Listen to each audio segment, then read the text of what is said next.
Functions क्या होते हैं, इनका डिस्क्रिप्शन हम ऑलरेडी देख चुके हैं। अगर हम बात करें फंक्शंस की तो इनको सिंपली हम मेथड्स, सब रूटीन और प्रोसीजर भी कहते हैं। तीनों का मतलब सेम ही होता है।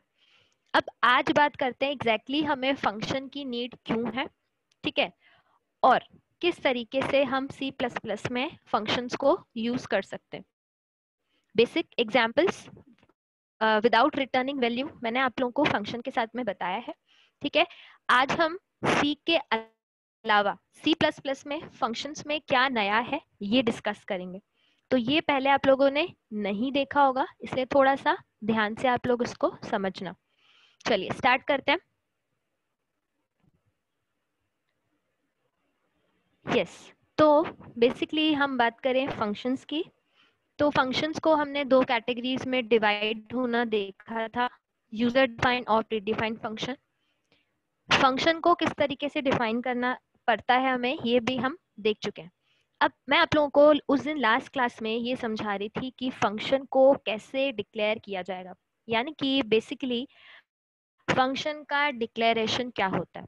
अब देखें यहाँ अगर हम बात करें फंक्शन के डिक्लेरेशन की या प्रोटोटाइप की, तो दोनों का मतलब सेम ही है। अब इसकी जरूरत क्यों है, आगे आने वाले एग्जाम्पल्स में मैंने उनको प्रॉपरली मेंशन किया है। सिंपल, अगर मैं बात करूं फंक्शन के प्रोटोटाइप या डिक्लेरेशन की, ठीक है, तो एक तो होता है हमारे पास में डिक्लेरेशन और एक होता है डेफिनेशन। दो अलग अलग टर्म्स होती हैं। डेफिनेशन जब हम फंक्शन की कोडिंग को स्पेसिफाई करते हैं, कोडिंग लिखते हैं फंक्शन की, कि फंक्शन जब कॉल हो तो क्या कोड एग्जीक्यूट हो, वो कहलाएगा फंक्शन की डेफिनेशन। फंक्शन का डिक्लेरेशन यानी कि उसका प्रोटोटाइप, ठीक है। तो सबसे पहले रिटर्न टाइप, देन फंक्शन का नेम, और जो भी हमारे पास में आर्ग्यूमेंट लिस्ट है वो हमें यहाँ पर मेंशन करनी होती है। आई मीन टू से कि जैसे मेरे कोड में, मेरे प्रोग्राम में मैक्सिमम नाम का फंक्शन है, और अगर वो फंक्शन मैंने मेन के बाद बनाया है तो हमें पहले उसका प्रोटोटाइप कुछ इस तरीके से देना होगा। इसको एक एग्जाम्पल से हम कंटिन्यू करते हैं। यस, अब देखें, अभी जो एग्जाम्पल हम डिस्कस करने वाले हैं उसमें मैंने एक प्रोडक्ट नाम का फंक्शन बनाया है और उसको कुछ इस तरीके से इमेज से मैंने एक्सप्लेन किया है। ये एक पिक्चर है, ठीक है। देखें क्या किया है मैंने कोड में, कोड इसके जस्ट बाद है, एग्जाम्पल इसके जस्ट बाद मैंने पुट किया है। मुझे यहाँ पर एक्सप्लेन करना है कि बेसिकली जो प्रोडक्ट नाम का फंक्शन है उसका जो हम कोड लिख रहे हैं उसको हम कह रहे हैं फंक्शन की डेफिनेशन, ठीक है। ये देखें यहाँ पर ये कहलाएगा फंक्शन की डेफिनेशन, ठीक है, जो फंक्शन का कोडिंग है। अब सिंपली जब हम फंक्शन को कॉल करते हैं, हमें पता है कि हम मेन से फंक्शन को यहाँ पर कॉल करते हैं। ये देखिए प्रोडक्ट नाम का फंक्शन मैंने कॉल किया है, ठीक है। अब इस केस में हमारे पास में कुछ कंसेप्ट होते हैं रिगार्डिंग टू जो हम आर्ग्यूमेंट्स भेज रहे हैं। ध्यान से समझना जो मैं कहना चाह रही हूँ। यहाँ देखें, अगर मैं प्रोडक्ट फंक्शन को कॉल कर रही हूँ तो सिंपली यहाँ पर मैंने क्या किया है, प्रोडक्ट फंक्शन का नाम और कुछ वैल्यूज मैंने यहाँ पर पास किए हैं, ठीक है। और हमें पता है कि जब हम वैल्यू पास करते हैं तो यहाँ पर मैंने क्या किया है, उनको कैच करने के लिए दो वेरिएबल्स भी मेंशन किए हैं। अब यहाँ पर मेन समझने वाली क्या बात है, हमारे पास में रिगार्डिंग टू पैरामीटर्स दो अलग अलग टाइप्स होते हैं। पहला टाइप कहलाता है हमारे पास में फॉर्मल पैरामीटर्स, और एक टाइप कहलाता है आर्ग्यूमेंट्स का एक्चुअल पैरामीटर्स, या जिनको हम एक्चुअल आर्ग्यूमेंट्स भी कह सकते हैं। तो आप ध्यान दीजिएगा यहाँ पर कि अगर हम फंक्शन को कॉल कर रहे हैं तो उस केस में जो हम आर्ग्यूमेंट सेंड कर रहे हैं, आई मीन टू से कि 10 और 5, यहाँ पर ये जो दो आर्ग्यूमेंट्स हैं ये कहलाएंगे यहाँ पर एक्चुअल आर्ग्यूमेंट्स, ठीक है। अब जब ये फंक्शन कॉल होगा, ठीक है, तो क्या होता है, प्रोग्राम का कंट्रोल यहाँ पर सिंपली शिफ्ट हो जाएगा। अब इस केस में 10 असाइन हो जाएगा ए में और 5 किस में असाइन हो जाएगा, बी में। ठीक है। प्लस हमने बाय वैल्यू का कंसेप्ट पढ़ा था, पास बाय वैल्यू। तो सिंपली ए में 10 असाइन होगा और बी में 5 असाइन हो जाएगा। प्लस इस तरह का जो असाइनमेंट है, यानी कि फंक्शन की कॉलिंग की है विथ आर्ग्यूमेंट्स हमने, वो यहाँ पर कहलाएगा पास बाय वैल्यू। ठीक है। अब अगर हम बात करें ए और बी की, ठीक है, तो फंक्शन की जो डेफिनेशन हम स्पेसिफाई कर रहे हैं, उस केस में यहाँ पर इन आर्ग्यूमेंट्स को हम क्या कहेंगे, फॉर्मल आर्ग्यूमेंट्स या फॉर्मल पैरामीटर्स। तो इस पर्टिकुलर पिक्चर में ये ही कंसेप्ट मेन समझने का है। इसको एक और एग्जांपल से देखते हैं। ठीक है। अब इसमें मैंने यहाँ पर एक और रेक्टेंगल प्लेस किया है, जहां पर मैंने लिखा है कि जब हम फंक्शन को कॉल करते, मेन से कॉल करते हैं, तो सिंपली ये फंक्शन यहाँ पर, इसका एक टर्म है, बेसिकली इसको टर्म से हम जानते हैं कहलाएगा कॉलिंग फंक्शन। ठीक है, ये देखें, ये फंक्शन क्या कहलाएगा, कॉलिंग फंक्शन। लेकिन जब ये फंक्शन कॉल होगा, यानी कि प्रोग्राम का कंट्रोल कहाँ शिफ्ट हो जाएगा, इस पर्टिकुलर ब्लॉक पर, तब इस फंक्शन को हम कहेंगे कॉल्ड फंक्शन, जो कि कॉल हो रहा है। ठीक है। अगर यहाँ तक कोई डाउट हो तो आप पूछ सकते हैं। ये सारे कंसेप्ट हम प्रोग्राम से एक बार देखेंगे, लेकिन कुछ डाउट हो तो आप पूछ सकते हैं।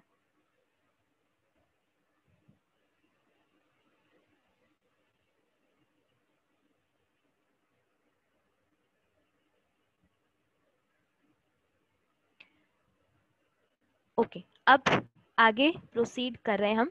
ये देखिए, यहाँ पर मैंने बिल्कुल जो अभी आपको प्रोडक्ट नाम का फंक्शन समझाया, उसको एक एग्जाम्पल से देखते हैं। अब सबसे पहले मेन से हमने क्या किया, प्रोडक्ट नाम का फंक्शन कॉल किया। हमें पता है कि अगर हमने फंक्शन बनाया है तो उसका एसएच कोई यूज नहीं है जब तक फंक्शन को कॉल ना किया जाए। तो यहाँ पर मैंने प्रोडक्ट फंक्शन को कॉल किया है, और ये फंक्शन कर क्या रहा है, दो नंबर्स का प्रोडक्ट रिटर्न कर रहा है।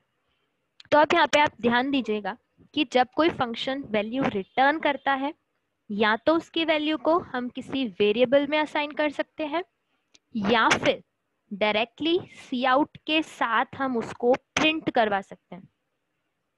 तो देखिए इस स्टेटमेंट में क्या होगा, जैसे ही हमने यहाँ पे प्रोडक्ट फंक्शन कॉल किया, तो प्रोग्राम का कंट्रोल यहाँ शिफ्ट हो जाएगा। ठीक है, 20 वैल्यू असाइन हो जाएगी ए में, और बी वैल्यू में बी वेरिएबल में क्या असाइन हो जाएगा, 5। ठीक है, मैंने यहाँ पे दोनों सिंपली वैल्यूज भेजी हैं, आप चाहें तो वेरिएबल्स भी भेज सकते हैं। ठीक है। अब ए और बी में 20 और 5 असाइन होने के बाद सिंपली मैंने यहाँ पे क्या किया है, दोनों का प्रोडक्ट किया है। अगर मैं यहाँ पर वैल्यूज इंटीजर की रेंज, यानी कि जैसे फॉर एग्जांपल मैंने 30,000 और 30,000 पास किया, तो उस केस में ऐसा पॉसिबल है कि यहाँ पर इंटीजर की रेंज क्रॉस हो जाए। दोनों का जो मल्टीप्लिकेशन का रिजल्ट है वो मैंने यहाँ पर किस में असाइन किया है, लॉन्ग में। ठीक है, कि अगर हम कोई ऐसी वैल्यू असाइन कर रहे हैं जिनका मल्टीप्लिकेशन इंटीजर की रेंज को क्रॉस कर दे, तो उस केस में हम यहाँ पर क्या ले सकते हैं, लॉन्ग वेरिएबल। जैसे मैंने 300 डाला, वो भी इंटीजर की रेंज को क्रॉस कर सकता है। तो इस केस में हमने लॉन्ग रिटर्न टाइप लिया है। अब मेन समझने वाली क्या बात है कि जब ये फंक्शन में हमने रिटर्न स्टेटमेंट लिखा, तो बेसिकली ये फंक्शन वैल्यू रिटर्न करेगा अकॉर्डिंग टू दिस इनपुट। ये जो हमारे पास में इनपुट है, इसके अकॉर्डिंग यहाँ पर 100 रिटर्न हो जाएगा। अब 100 रिटर्न होने के बाद प्रोग्राम का कंट्रोल वापस से इसी लाइन पर आ जाएगा, और यहाँ पर 100 प्लेस हो जाएगा, और सिंपली रिजल्ट में हमें ये डिस्प्ले हो जाएगा। ऐसे ही फंक्शन को, ये था फंक्शन का पहला तरीका कॉलिंग का।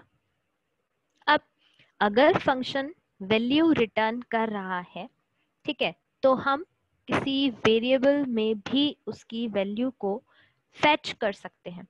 तो अकॉर्डिंग टू दिस मैंने यहाँ पर एक लॉन्ग pr नाम का वेरिएबल लिया है जो कि लॉन्ग टाइप का है, क्योंकि फंक्शन लॉन्ग वैल्यू रिटर्न कर रहा है, इसलिए मैंने वेरिएबल भी यहाँ पर लॉन्ग टाइप का क्रिएट किया है। ठीक है, अब इस टाइम मैंने 30 और 20 के साथ में फंक्शन को कॉल किया है, तो दोनों का मल्टीप्लिकेशन यहाँ पर pr नाम के वेरिएबल में रिटर्न हो जाएगा। तो इस तरीके से यहाँ पे 600 रिटर्न होगा और इस पर्टिकुलर लाइन का आउटपुट कुछ हमें ऐसे विजिबल होगा।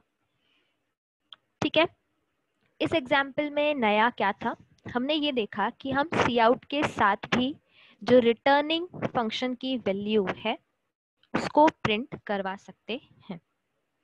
ठीक है, ये तरीका हमने सी में ऑलरेडी देखा है, आप लोगों ने सी में ऑलरेडी पढ़ा है। ठीक है, यहाँ तक कोई डाउट हो तो आप पूछ सकते हैं।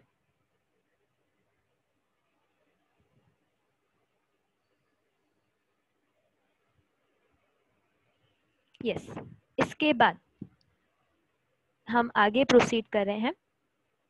नेक्स्ट जो हमारा एग्जाम्पल है उसमें हम ये डिस्कस कर रहे हैं कि हमने जो फंक्शन बनाया है वो फंक्शन मेन के बाद अगर बनाया है तो प्रोटोटाइप यानी कि फंक्शन को कैसे डिक्लेयर कर सकते हैं, उसका प्रोटोटाइप कैसे दे सकते हैं। तो आप देखिएगा मैंने इस केस में प्रोटोटाइप मेन के बाहर दिया है और मेन से पहले दिया है। तो देखिए इस केस में सिंपली जब प्रोडक्ट फंक्शन यहाँ पर कॉल होगा, ठीक है, अगर हम प्रोटोटाइप नहीं देते थे सी में या यहाँ पर भी तो उस केस में एरर आएगी। अब प्रोटोटाइप देना ही क्यों है, क्योंकि हमने फंक्शन मेन के जस्ट बाद बनाया है। ठीक है, तो इस केस में जैसे ही ये स्टेटमेंट एग्जीक्यूट होगा, ठीक है, क्योंकि हम मेन से पहले ही फंक्शन का प्रोटोटाइप लिख चुके हैं। ठीक है, सबसे पहले स्टार्टिंग से अगर हम देखें तो जैसे ये फंक्शन कॉल होगा तो पहले चेक किया जाएगा क्या ये फंक्शन मेन से पहले एग्जिस्ट करता है या नहीं। अब इस केस में पहले फंक्शन एग्जिस्ट ना करके उसका सिर्फ और सिर्फ प्रोटोटाइप एग्जिस्ट करता है, तो इस केस में मेन के पास ये इंफॉर्मेशन पहुंच जाएगी कि प्रोडक्ट नाम का फंक्शन बनाया गया है प्रोग्राम में, लेकिन वो कहीं मेन के बाद है, प्लस उसमें कुछ वैल्यूज भी एज अ आर्ग्यूमेंट सेंड की गई है। 2 आर्ग्यूमेंट यहाँ पर सेंड किए हैं मैंने। अब एक चीज और नोटिस करेगा आप लोग, मैंने यहाँ पर आर्ग्यूमेंट्स के नेम नहीं दिए, तो हम चाहें तो आर्ग्यूमेंट्स के name at the time of declaration और प्रोटोटाइप के टाइम पर हम उसको स्किप कर सकते हैं। ठीक है, अब जैसे ही ये पर्टिकुलर प्रोटोटाइप मेन के पास में ये मेन को इन्फॉर्मेशन देगा कि यहाँ पर हमारे पास में प्रोडक्ट नाम का फंक्शन एग्जिस्ट करता है, तो सिंपली ये पर्टिकुलर फंक्शन जो है वो अब मेन के जस्ट बाद क्या होगा, जो लिखा है, ठीक है, वो पर्टिकुलर स्टेटमेंट यहाँ पर एग्जीक्यूट हो जाएगा। ठीक है, तो मेन के बाद जब इस फंक्शन का एग्जीक्यूशन होगा तो देखें यहाँ पर जो ऊपर हमने प्रोडक्ट फंक्शन बनाया वो बिल्कुल एज इट इज है, मैंने कुछ भी चेंज नहीं किया है।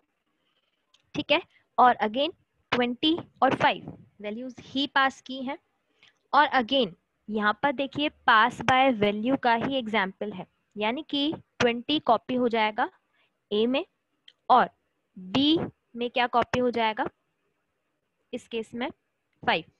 ठीक है, दोनों अलग अलग रहेंगे, ये मेमोरी में अलग बनेगा और ये एक अलग हमारे पास में ब्लॉक में एग्जिस्ट करेंगे। ठीक है, कहीं पर भी चेंज करेंगे तो इसमें रिफ्लेक्ट नहीं होगा, तो ये कहलाता है पास बाय वैल्यू। और इस केस में जब फंक्शन पूरा कॉल हो जाएगा, पूरे स्टेटमेंट एग्जीक्यूट हो जाएंगे, तो हमने यहाँ पे रिटर्न स्टेटमेंट मेंशन किया है।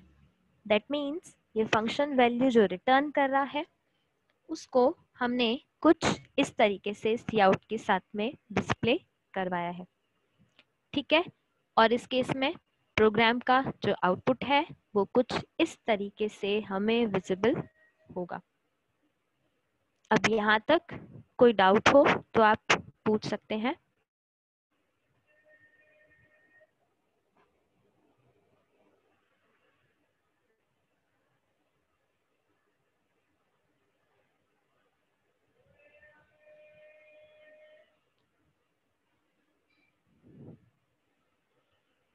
यस, अब इसके बाद जो हमारे पास में नेक्स्ट एग्जाम्पल है उसमें हम वापस से प्रोटोटाइप का कंसेप्ट देख रहे हैं, लेकिन ये कंसेप्ट सी प्लस प्लस में नया है, आपने सी में नहीं देखा है। अब देखें यहाँ पे, हालांकि ऊपर वाले एग्जाम्पल्स में भी, प्रीवियस एग्जाम्पल्स में भी हमने ये कंसेप्ट नया देखा था कि सी आउट के साथ हमने फंक्शन को डायरेक्टली जो रिटर्निंग वैल्यू है उसको प्रिंट करवा दिया। अब देखें, अगर हम बात करें फंक्शन के प्रोटोटाइप की, तो उस प्रोग्राम की हेडिंग में मैंने मेंशन किया है कि हम जो प्रोटोटाइप दे रहे हैं वो दे रहे हैं मेन में, प्लस उस फंक्शन के कॉल होने से पहले हमें वो प्रोटोटाइप देना है। एग्जाम्पल के तौर पर यहाँ पर देखें, मेन से जब एग्जीक्यूशन स्टार्ट होगा प्रोग्राम का, तो यहाँ पर सिंपली मैंने क्या किया है, पहले प्रोटोटाइप डिक्लेयर किया है, ठीक है। प्रोटोटाइप को मेन के पहले ना डिक्लेयर करके मैंने मेन में ही डिक्लेयर किया है, और उसके बाद ही हम फंक्शन को कॉल कर सकते हैं, ठीक है। तो जब ये प्रोटोटाइप मेन, ये लाइन मतलब कहने का मतलब है जब मेन फंक्शन एग्जीक्यूट होगा, तो जैसे ही ये लाइन मेन के पास में, मतलब मेन फंक्शन में एग्जीक्यूट होगी, तो उस केस में क्या होगा, मेन के पास में इंफॉर्मेशन चली जाएगी कि प्रोडक्ट नाम का फंक्शन एग्जिस्ट करता है जिसके कुछ पैरामीटर्स ये हैं, और रिटर्निंग वैल्यू लॉन्ग है, लॉन्ग टाइप की है, ठीक है। उसके अकॉर्डिंग जैसे ही प्रोडक्ट फंक्शन यहाँ पर एग्जीक्यूट हो जाएगा, तो इस प्रोडक्ट फंक्शन को कहाँ सर्च किया जाएगा, मेन से पहले नहीं सर्च किया जाएगा। क्यों? क्योंकि मेन के पास ये पर्टिकुलर प्रोटोटाइप आ चुका है, ठीक है।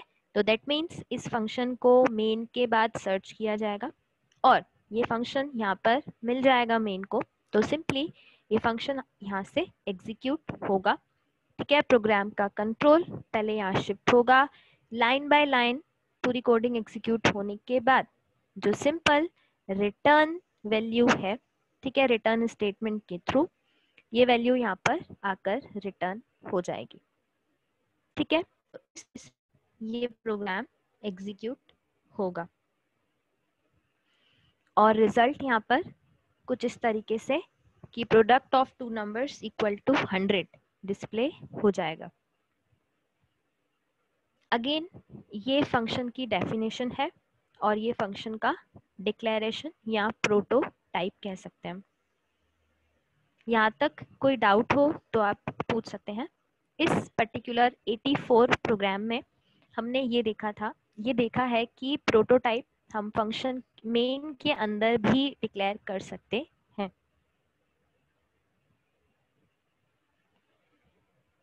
कुछ डाउट हो तो आप पूछ सकते हैं।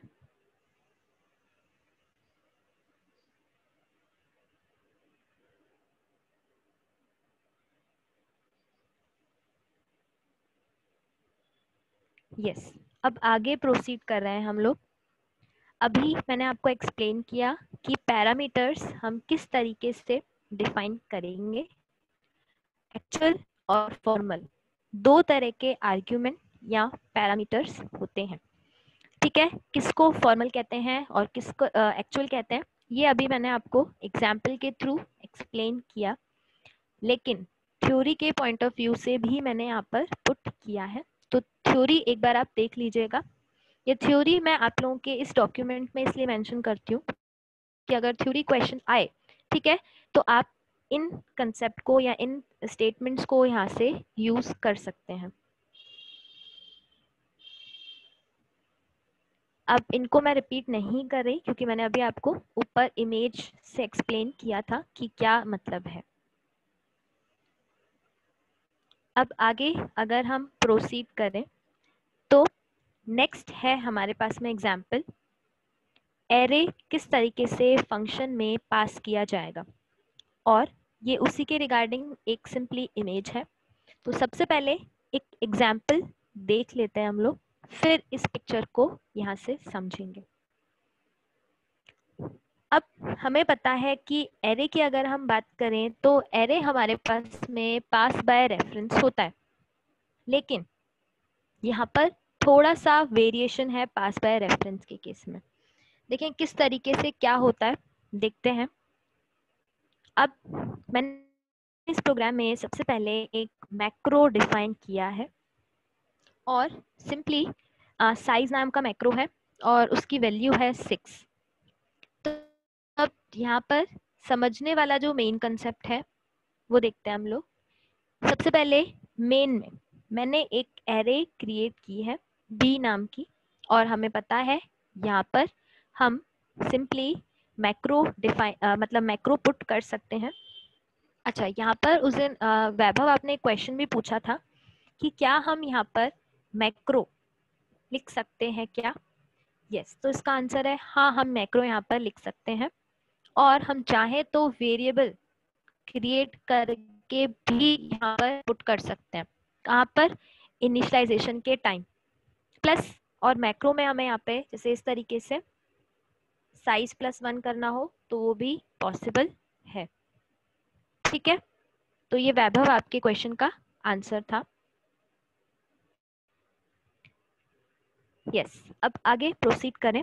तो इस केस में मैंने जो एरे क्रिएट किया है बी नाम का, उसको इनिशियलाइज भी किया है वैल्यू से। प्लस अब मैंने एक शो फंक्शन जो है उसमें बी मतलब कि एरे पास किया है। ठीक है, अब यहाँ पर अगर हम बात करें कि जो फंक्शन में हम वेरिएबल या पैरामीटर्स भेज रहे हैं उनको हम एक्चुअल आर्ग्यूमेंट कहते हैं। ऐसा अभी हमने एक पिक्चर के थ्रू भी समझा था। ठीक है, तो इस केस में शो फंक्शन कॉल होगा। अब क्योंकि मेन से पहले प्रोटोटाइप था नहीं, दैट मीन्स कि मेन के पास ये इंफॉर्मेशन है कि फंक्शन मेन से पहले एग्जिस्ट करता है। ठीक है, तो इस केस में प्रोग्राम का कंट्रोल शो फंक्शन पर शिफ्ट होगा। अब यहाँ मेन समझने वाली बात है कि एरे हम कैसे पास कर सकते हैं। तो अब यहाँ पर ये सिंपली फंक्शन की डेफिनेशन या फंक्शन का जो एग्जीक्यूटेबल कोड है वो मैंने यहाँ पर मेंशन किया है। अब देखें, इसको हम फंक्शन का हेडर भी बोल सकते हैं, और इस केस में जो हमारे पास में ए है वो ए क्या है? एक एरे है जो कि अपने आप में क्या है एग्जैक्टली इसको हम फॉर्मल आर्ग्यूमेंट कहते हैं।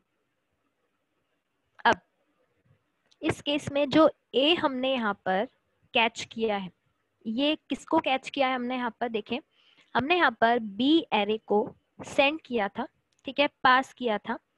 और अब क्योंकि हमने एरे पास किया तो जब हम फंक्शन कॉल करेंगे तो उस टाइम पर कैच करने वाला जो पैरामीटर है यानी कि फेच करने वाला जो पैरामीटर है वो भी क्या होगा? एक एरे। तो उसको यहाँ पर कुछ इस तरीके से हम डिफाइन कर सकते हैं। आप चाहे तो यहाँ पर ब्रैकेट्स को एम्प्टी छोड़ने के अलावा आप यहाँ पर सिंपली इस तरीके से भी डिफाइन कर सकते हैं। ये सेकंड मेथड है जब हम किसी फंक्शन में एरे को क्या करते हैं? कैच करते हैं। ठीक है, एरे को हम पास करेंगे। और तीसरा तरीका भी पॉसिबल है। अभी जो मैंने बोला यानी कि साइज जो मैंने यहाँ पे ब्रैकेट्स में लिखा, उसके लिए मैंने वैसे एक और प्रोग्राम इसके जस्ट बाद मेंशन किया है। तीसरा तरीका जो है उसमें हम यहाँ पर एरे पास करते टाइम पॉइंटर का भी यूज कर सकते हैं। कहने का मतलब, जब यहाँ पर एरे पास किया जाएगा तो जिस फंक्शन में पास किया जाएगा तो उसके कैचिंग पैरामीटर में हम यहाँ पर क्या मेंशन कर सकते हैं? पॉइंटर भी मेंशन कर सकते हैं, लेकिन हमने पॉइंटर अभी C++ में नहीं देखे हैं, इसलिए पॉइंटर वाला कंसेप्ट हम बाद में डिस्कस करेंगे। तो इस केस में यहाँ पर जो मैंने सिंटेक्स फॉलो किया है उसमें मैंने एरे के सबस्क्रिप्ट्स को एम्प्टी छोड़ा है। तो अब देखें, हमने जो एरे पास किया उसके अकॉर्डिंग ये वैल्यूज इसमें जाके इनिशियलाइज हो जाएंगी इस ए नाम की एरे में। अगेन ये 6 एलिमेंट्स की एरे क्रिएट होगी, ठीक है, टोटल 6 एलिमेंट्स और 0 to 5 यहाँ पर इंडेक्सेस होंगे, ठीक है। अब मैंने क्या किया है इस प्रोग्राम में, जो एरे के हर एक इंडेक्स पे वैल्यू है उसको सिंपली 2 से मल्टीप्लाई किया, ठीक है। मल्टीप्लाई करने के बाद वापस उसी एरे में असाइन कर दिया और सिंपली उसको डिस्प्ले भी करवा दिया। अब मैंने कुछ रिटर्न नहीं करवाया, देखें यहाँ पे वॉइड लिखा गया है, इसका मतलब फंक्शन कुछ रिटर्न नहीं कर रहा, ठीक है। अब इस केस में अगर हम इस प्रोग्राम की बात करें, ठीक है, तो देखें यहाँ पर ए की वैल्यू यानी कि ए एरे की वैल्यू जो है बेसिकली हर एक इंडेक्स की वैल्यू वो जस्ट डबल हो जाएगी। इस केस में प्रोग्राम का जो आउटपुट है अगर हम प्रिंट करवाएं ए एरे की वैल्यूज को तो ये जस्ट डबल होके हमें यहाँ पर विजिबल होंगे।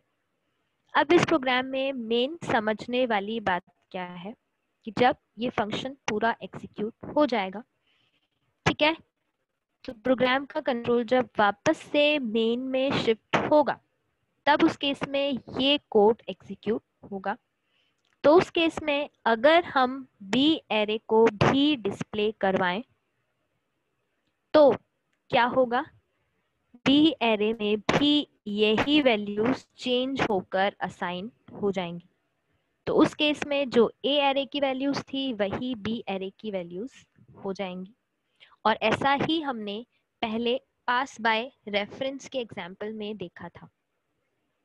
तो अब जब हम पास बाय रेफरेंस की बात करें एरे के साथ में, तो देखिए यहाँ पर मैंने कोई एड्रेस ऑफ ऑपरेटर यूज नहीं किया, जबकि अगर ये एक नॉर्मल वेरिएबल होता तो डेफिनेटली हमें एड्रेस ऑफ ऑपरेटर या एम% का साइन यूज करना होता। लेकिन एरे के साथ हमें सिंपल यहाँ पर सबस्क्रिप्ट लगाने होते हैं, ये ऑपरेटर पुट नहीं करना होता, ये सिंबल पुट नहीं करना होता, ठीक है। तो ये कुछ इस तरीके से काम करेगा। और ऐसे ही अगर मैं बात करूं, देखें नेक्स्ट एग्जाम्पल की, तो उसमें मैंने सिंपल पूरा का पूरा एग्जाम्पल प्रीवियस वाला ही है, यानी कि 85 जो एग्जाम्पल है प्रोग्राम वही मैंने यहाँ पे पुट किया है। बट इसमें मैंने चेंजेस जो परफॉर्म किए हैं वो ये है कि एरे पास करते टाइम मैंने यहाँ पर सबस्क्रिप्ट में साइज को भी पुट कर दिया है, ठीक है। प्रीवियस एग्जाम्पल में हमने यहाँ पर एरे के सबस्क्रिप्ट को एम्प्टी छोड़ा था, बाकी प्रोग्राम का एग्जीक्यूशन वही रहेगा। तरीका है आप एरे किस तरीके से कैच करेंगे, ठीक है। पासिंग का तरीका तो ये ही रहेगा, सिंपल फंक्शन और ब्रैकेट्स में एरे का नाम। 2D एरे पास करने का भी यही तरीका है और 1D एरे पास करने का भी यही तरीका है। बस जो कैच करने वाले आर्ग्यूमेंट्स हैं उसमें थोड़ा सा वेरिएशन है। ये देखें, एक हमने ये तरीका देखा, ठीक है, कि फॉर्मल पैरामीटर किस तरीके से लिखा जाएगा। दूसरा तरीका हमारे पास में ये था, और जो तीसरा तरीका है एरे के आर्ग्यूमेंट्स को कैच करने का वो ये है, लेकिन ये अभी हम डिस्कस नहीं करेंगे, हमने सिर्फ ये डिस्कस किया, ये दो पर्टिकुलर कंसेप्ट्स को, ठीक है। अब कोई डाउट हो यहाँ तक तो आप पूछ सकते हैं।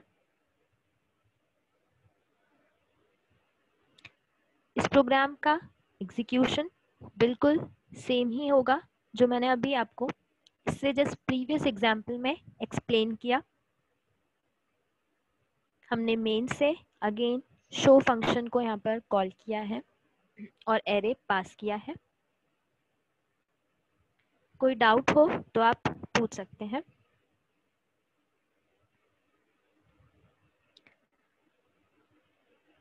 मैंने अभी इन प्रोग्राम्स में एरे को सिर्फ पास करना बताया है, रिटर्न करवाना अभी नहीं बताया है। वो हम पॉइंटर्स के साथ देखेंगे कि एरे किस तरीके से रिटर्न करवा सकते हैं।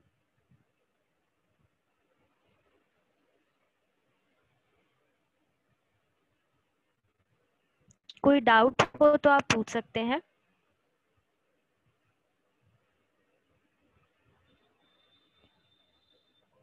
और जो मैंने आप लोगों को असाइनमेंट्स सेंड किए थे, अभी सिर्फ 1D एरे के एग्जाम्पल